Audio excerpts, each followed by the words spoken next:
The relationship between humans and wild animals has always been a delicate balance, marked by fascination, respect, and moments of profound unpredictability. These creatures, revered for their strength and majesty, have captivated human hearts for centuries. Bonds are forged through trust and care, yet beneath their beauty lies an untamed nature, an instinct that can emerge without warning. In the heart of a South African wildlife park, a handler stepped into a lion's enclosure, carrying the weight of years spent raising and nurturing the majestic creature. To onlookers, their connection seemed unbreakable, a rare testament to trust between man and beast. Yet, beneath the surface of this serene interaction lay a tension as old as nature itself, one that would soon break free with devastating force. Michael Hodge, April 29, 2018.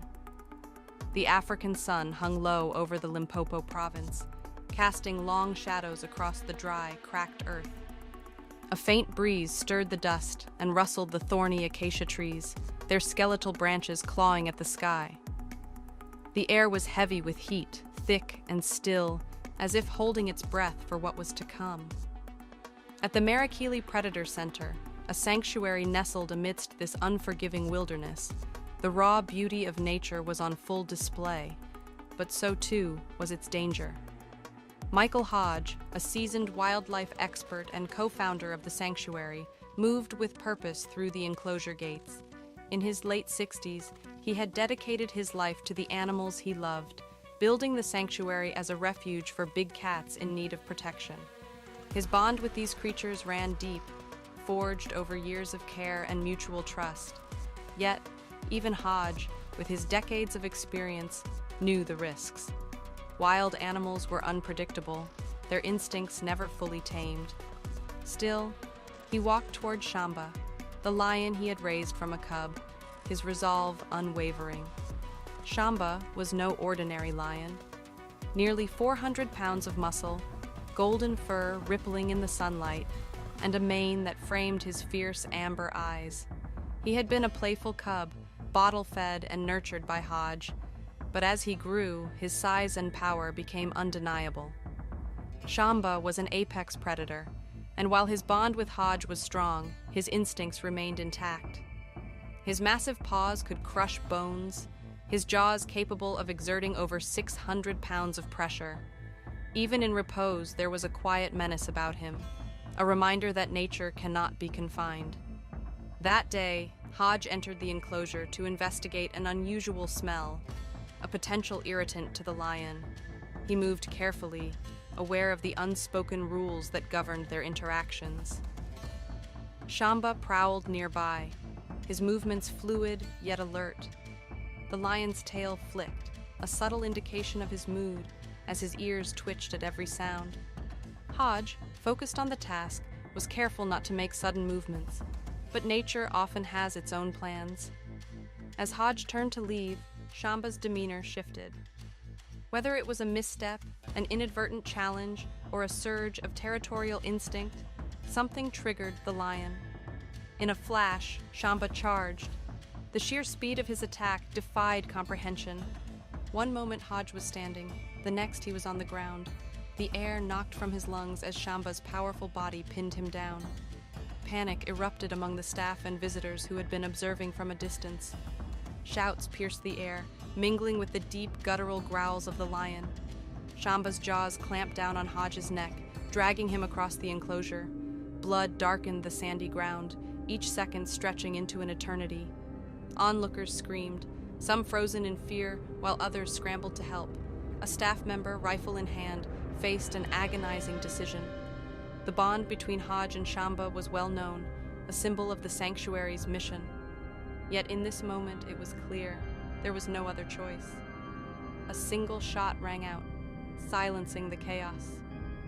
Shamba collapsed, his golden form now lifeless, draped over the man who had raised him. Hodge was rushed to the hospital with critical injuries.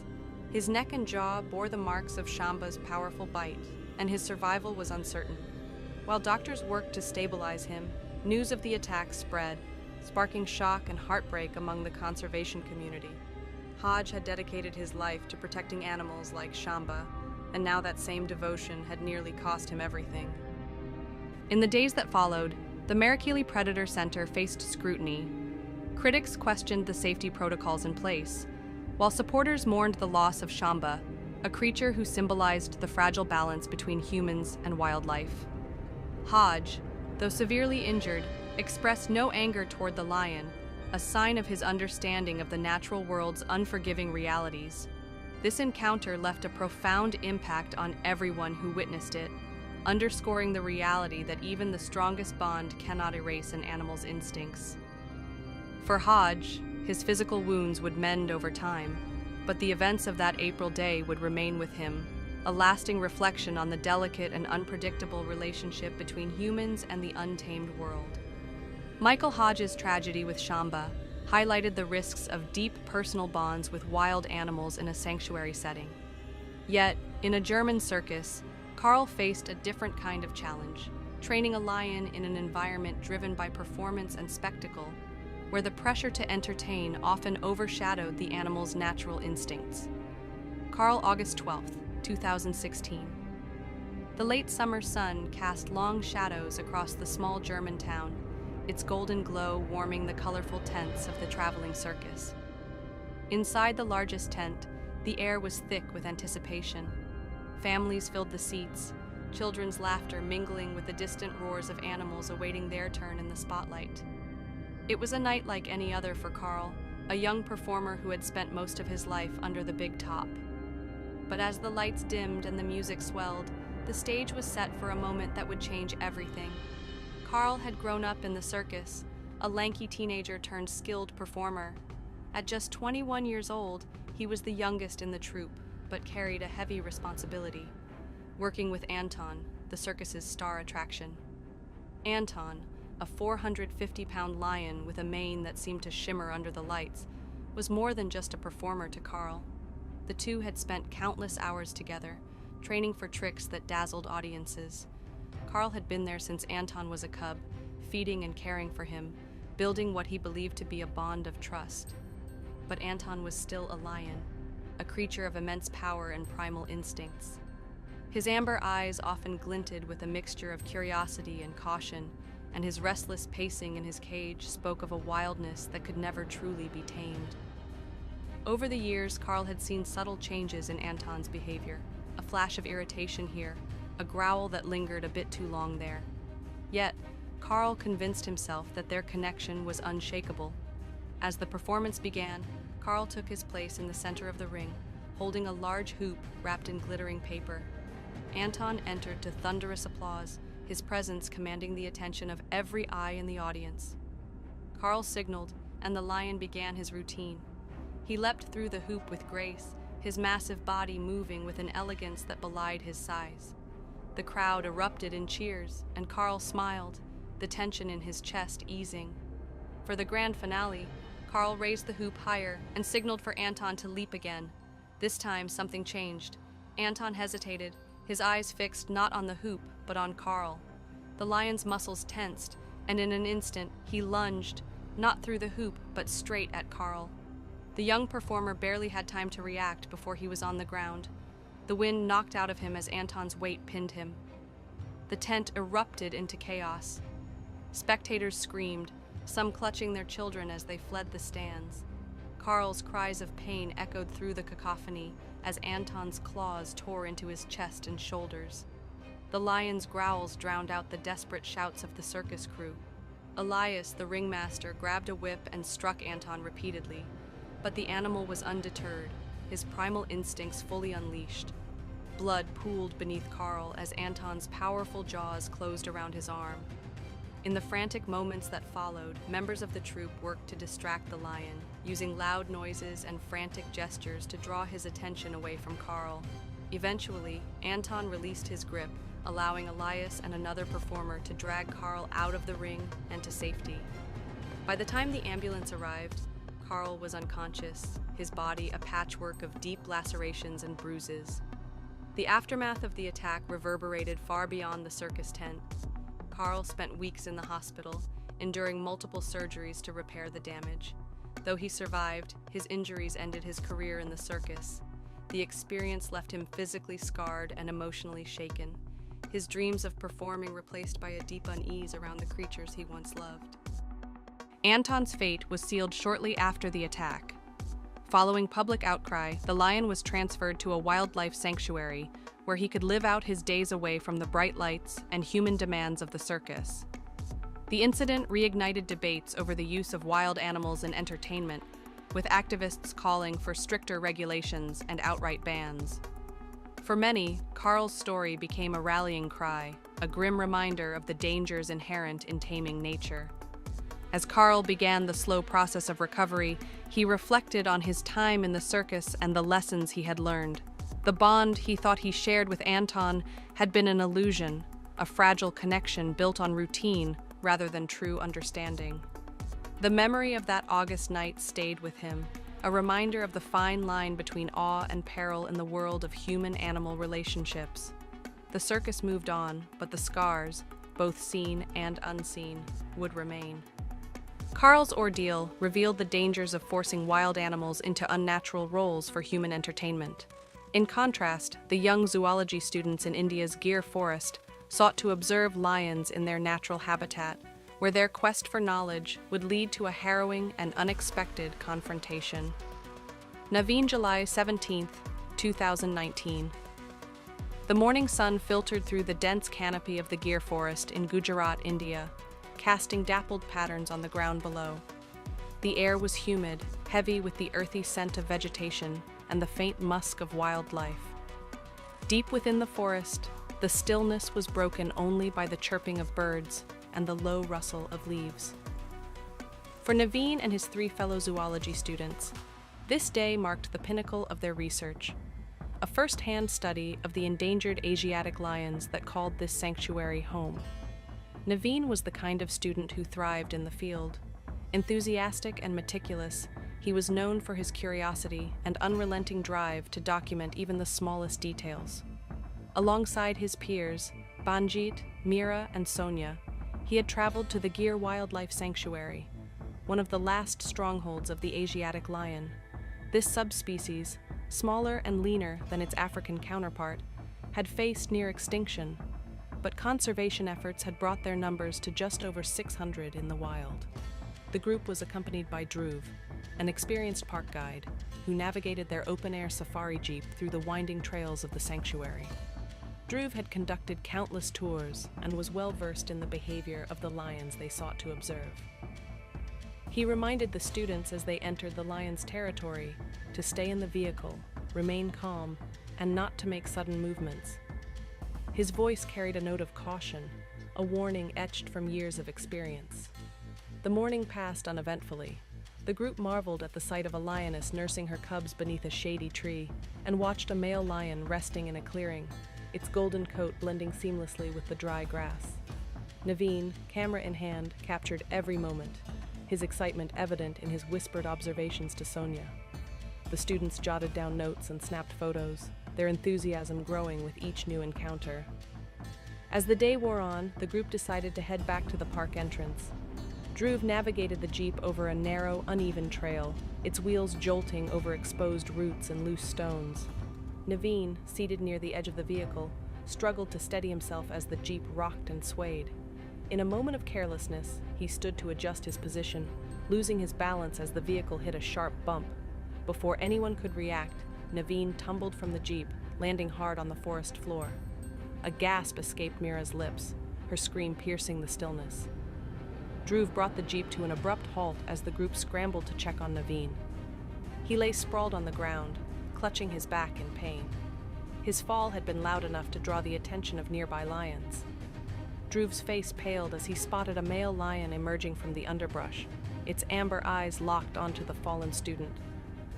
Dhruv whispered urgently not to panic, though his own voice betrayed his fear. In a hushed voice, he told Naveen that they need to act quickly but carefully. The lion began to close the distance, its muscles rippling with each deliberate step. Mira and Banjit reached for Naveen, trying to pull him back into the vehicle, but the predator was faster. With a low growl, the lion lunged, sinking its teeth into Naveen's leg. Naveen screamed, his voice a mix of terror and pain, as the lion began dragging him deeper into the forest. Dhruv and Banjit grabbed Naveen's arms, engaging in a desperate tug-of-war with the powerful animal. Sonia shouted for the driver to move the jeep closer, the vehicle's engine roaring as it inched toward the struggle. The lion growled, its grip unrelenting, while Naveen kicked wildly with his free leg, landing blows on the predator's face. Blood soaked the ground, a grim reminder of the stakes. Minutes felt like hours as the battle continued. Dhruv and Banjit, their arms trembling with effort, refused to let go. Finally, the jeep's movement startled the lion, forcing it to release its grip. Dhruv and Banjit hauled Naveen into the vehicle, his body battered and bloodied but alive. The lion, momentarily stunned, slinked back into the brush, its golden eyes glinting in the dappled sunlight. The group raced to the nearest hospital, Naveen slipping in and out of consciousness as his friends pressed fabric against his wounds to staunch the bleeding. Doctors later confirmed he had suffered severe injuries to his leg and back, but assured his shaken friends that he would recover with time and care. The incident sent shockwaves through the sanctuary and beyond. The Gir Wildlife Sanctuary temporarily closed to reassess safety protocols, while conservationists emphasized the unpredictable nature of wildlife interactions. For Naveen and his friends, the experience was a sobering reminder of the fine line between fascination and danger when observing nature's most magnificent creatures. As Naveen began his long recovery, he reflected on the near-fatal encounter. The photos and notes he had collected that day now served as a poignant reminder of the risks inherent in the pursuit of knowledge. The lions, majestic and untamed, would continue to roam the Gir forest. But for Naveen, the memories of that July day would forever remain etched in his mind. The student's close call with an Asiatic lion was a stark reminder of the unpredictability of the wild, even when approached with caution.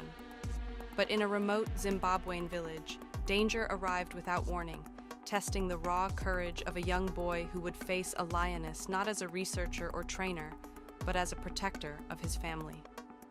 Moses, September 14, 2018. The air was thick with the scent of wet earth and fish as the sun dipped low over the village of Kariba in Zimbabwe.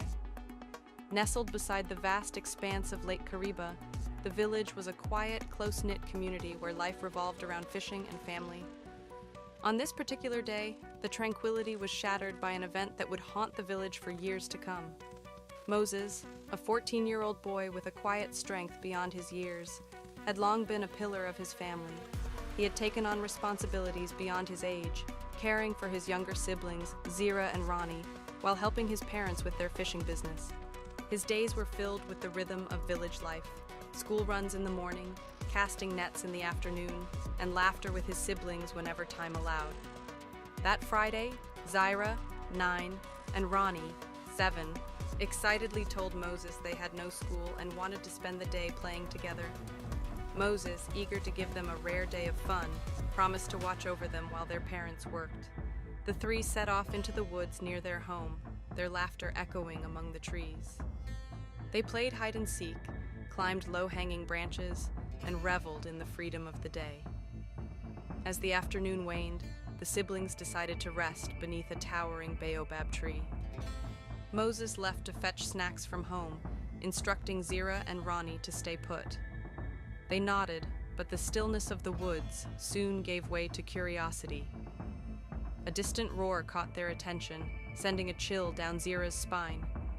Ronnie, emboldened by curiosity, decided to investigate, ignoring Zira's protests. The roar grew louder as they approached a dense thicket. Suddenly, the underbrush parted to reveal a lioness. The animal, lean and muscular, locked eyes with the children. Zira froze in fear, her small hand gripping Ronnie's arm. Before they could retreat, the lioness charged, its powerful stride closing the distance in seconds. Zira screamed as the predator's jaws clamped around her waist, lifting her off the ground like a rag doll. Moses heard the scream as he neared the tree. Dropping the snacks, he sprinted toward the sound, his heart pounding. The sight that greeted him was seared into his memory. Zira, struggling in the lioness's grip, her cries of pain piercing the air. Without hesitation, Moses lunged at the predator, his fists pounding against its muscular body. He yelled, kicked, and clawed, desperate to save his sister. The lioness released Zyra, but turned its attention to Moses, tackling him to the ground with a force that knocked the wind from his lungs. Its claws raked his shoulders as its teeth sank into his face, drawing blood that mingled with the dirt beneath him. Ronnie, paralyzed by fear, could only watch as his older brother fought for his life. Zyra, injured but conscious, grabbed Ronnie's hand and urged him to run for help. The two sprinted back to the village, their cries alerting the adults.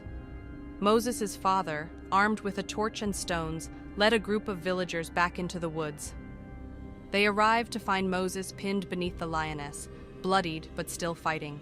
The villagers shouted and threw stones, and Moses' father waved the flaming torch at the predator. The lioness, startled by the fire, released Moses and slinked back into the shadows. Moses was unconscious as the villagers carried him to a nearby medical center, his body a patchwork of bites and claw marks. Zyra, though injured, remained by his side, her small hands clutching his as doctors worked to stabilize them both. Over the next few weeks, Moses underwent multiple surgeries to repair the damage. His face bore the scars of his bravery, but he had survived against all odds. The lioness was later tracked by wildlife authorities and relocated deeper into the wilderness to prevent further incidents. The attack sparked a renewed awareness in the village about the risks of living so close to such powerful predators. For Moses, the experience cemented his role as a hero in his community, though he remained humble about the ordeal. Years later, the villagers would still speak of Moses' courage with awe. The boy who had risked his life to save his sister became a symbol of selflessness and strength, his story passed down as a reminder of the fierce love that binds families together, even in the face of nature's most fearsome challenges. Conclusion: these gripping stories reveal the profound risks and moral dilemmas inherent in our interactions with wild animals, regardless of the bonds we think we share. Each encounter, whether in captivity, performance, or the wilderness, highlights how swiftly the line between connection and catastrophe can blur. While these animals are often revered for their beauty and strength, their tragic stories underscore the unpredictable nature of the wild and the consequences of human intervention. These accounts challenge us to rethink our responsibilities toward these majestic creatures, urging a deeper respect for their instincts and the spaces they inhabit.